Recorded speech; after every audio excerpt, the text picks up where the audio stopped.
Cake বানাতে যে কত ডিম চিনি আগে নষ্ট করেছি তার কোনো হিসাব নেই। আর এখন কেক বানানো আমার তুরির ব্যাপার।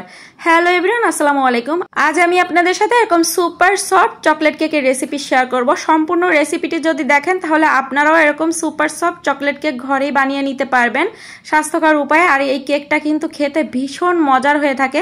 তো রেসিপিটি ভালো লেগে থাকলে প্লিজ ভিডিওতে একটি লাইক দিয়ে রেসিপিটি শেয়ার করে দিবেন।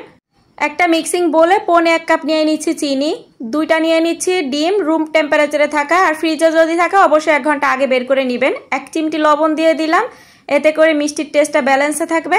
এবার একটা হ্যান্ড উইক্স দিয়ে খুব ভালো করে ফেটিয়ে নিতে হবে যতক্ষণ না পর্যন্ত চিনিটা গলে যায়। চিনি যদি দানা দানা থেকে যায় সেক্ষেত্রে কেকটা বেক হওয়ার পরেও কিন্তু কেকের ভিতরে কাঁচা ভাব থেকে যাবে আর উপরের অংশটা ভেজা ভেজা থেকে যাবে। 1/2 কাপ দিয়ে দিচ্ছি রান্নার তেল। এবারে হ্যান্ড উইক্স দিয়ে আরও একবার খুব ভালো করে মিশিয়ে নিচ্ছি। একটা স্ট্যান্ডের উপরে 1 কাপ থেকে 3 টেবিল চামচ কম নিয়ে নিচ্ছি ময়দা, 3 টেবিল চামচ নিয়ে নিচ্ছি কোকো পাউডার। আর কোকো পাউডারটা চেষ্টা করবেন ভালো কোনো ব্র্যান্ডের নেয়ার। বেকিং পাউডার দিচ্ছি 1/2 চা চামচ, বেকিং সোডা দিয়ে দিয়েছি 1/2 চা চামচ, উঁচু 1 টেবিল চামচ ভর্তি করে দিয়েছি পাউডার মিল্ক। এবারে স্ট্রেনারটা দিয়ে ভালো করে একটু চেলে নিতে হবে, তবে সবগুলো একসাথে চেলে নিব না, অর্ধেকটা দিয়ে এবারে আমি একটা স্প্যাচুলা দিয়ে খুব ভালো করে মিশিয়ে নিচ্ছি।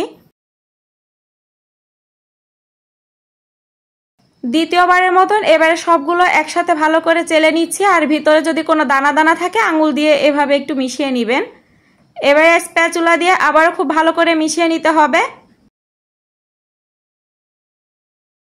মেশানো হয়ে গিয়েছে। এবার এখানে ফ্লেভারের জন্য 1/2 চা চামচ দিয়ে দিচ্ছি ভ্যানিলা এসেন্স, তবে আপনারা চাইলে এখানে চকলেট এমালশনও দিতে পারেন। 1 টেবিল চামচ দিয়ে দিচ্ছি লিকুইড মিল্ক, আমি অফ ক্যামেরায় আরও 1/2 টেবিল চামচ লিকুইড মিল্ক ব্যবহার করেছি।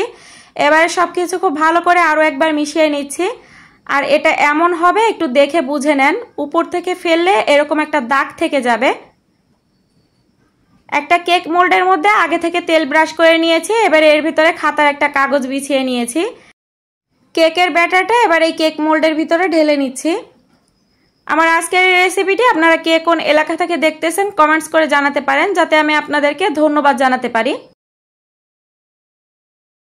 এবার এই কেক মোল্ডটা ধরে একটু ঝাঁকিয়ে নিতে হবে আর একটু ট্যাপ করে নিতে হবে, যাতে এর ভিতরে এয়ার বাবলস থাকলে সেগুলো বের হয়ে যায়। কেকটা আমি চুলায় বেক করে দেখাবো, এজন্য সসপ্যানের ভিতরে একটা স্ট্যান্ড দিয়ে তার উপরে এই কেকের মোল্ডটা বসিয়ে দিলাম।